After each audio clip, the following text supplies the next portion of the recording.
नमस्कार बच्चों, एक एक क्लासेस में आपका स्वागत है। पिछले क्लास में हमने पढ़ा था तुलसीदास के 5 दोहों को। आज 5 और दोहों को हम कवर करेंगे।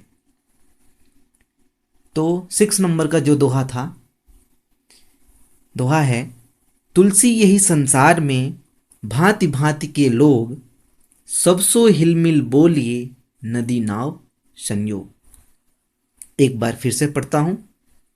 तुलसी यही संसार में भांति भांति के लोग, सब सो हिलमिल बोलिए नदी नाव संयोग। अर्थात तुलसीदास कहते हैं कि संसार में अलग अलग तरीके के लोग भी हैं, अलग अलग तरीके के लोग रहते हैं। सभी से हमें प्रेम से बात करना चाहिए, प्रेम से उनके साथ रहना चाहिए, क्योंकि यह जिंदगी, यह जीवन क्षणभंगुर है। पता नहीं कब क्या हो जाए, किसी को कुछ भी नहीं पता। 7वां दोहा है, काम क्रोध मद लोभ की जो लो मन में खान, तो लो पंडित मूर्खो तुलसी एक समान। एक बार फिर से पढ़ता हूं। काम क्रोध मद लोभ की जो लो मन में खान, तो लो पंडित मूर्खो तुलसी एक समान।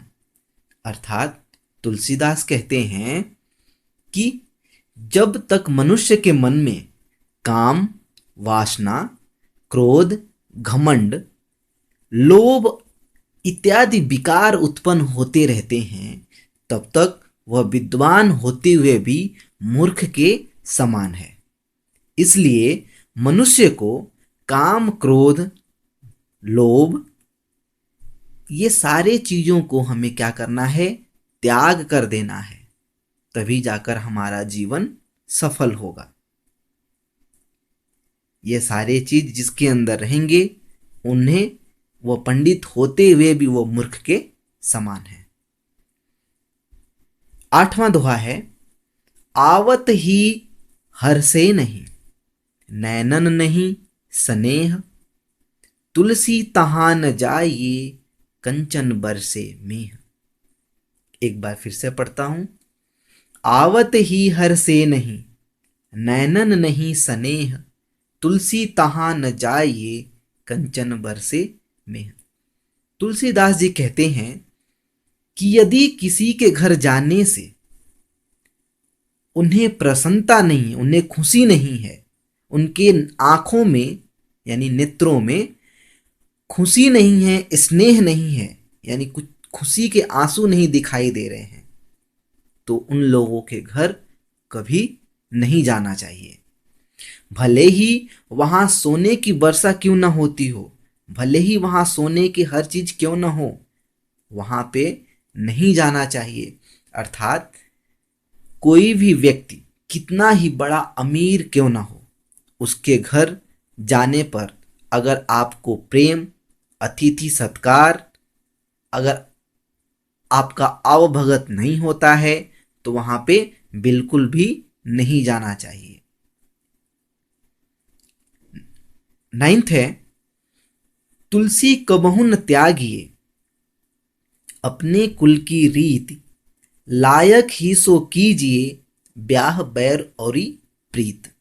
एक बार फिर से पढ़ता हूं, सुनिए। तुलसी कबहु न त्यागिए, अपने कुल की रीत, लायक ही सो कीजिए ब्याह बैर और प्रीति।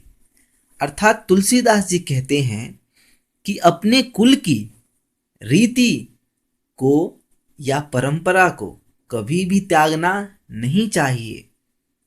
कहा गया है कि जो योग्य हो अथवा जो लायक हो, उसी से विवाह रचाया जाना चाहिए, उसी से विवाह किया जाना चाहिए। बैर भी यानी दुश्मनी भी सोच समझ कर जो उसके लायक हो उसी से करना चाहिए, तथा लायक से ही प्रीति करनी चाहिए और दुश्मनी भी उसी लायक से करनी चाहिए। यानी जो जैसा होता है उनसे वैसा आपको व्यवहार करना है। लास्ट है, 10वां, बिना तेज के पुरुष की अवश्य अवज्ञा होय, आग बुझे ज्यों राख को, आपू छुए सब कोय। एक बार फिर से पढ़ता हूं। बिना तेज के पुरुष की अवश्य अवज्ञा होय, आग बुझे ज्यों राख को, आपो छुए सब कोय। अर्थात तुलसीदास जी कहते हैं कि तेजहीन मनुष्य यानी बुद्धिमान मनुष्य का संसार में निश्चित ही अपमान होता है।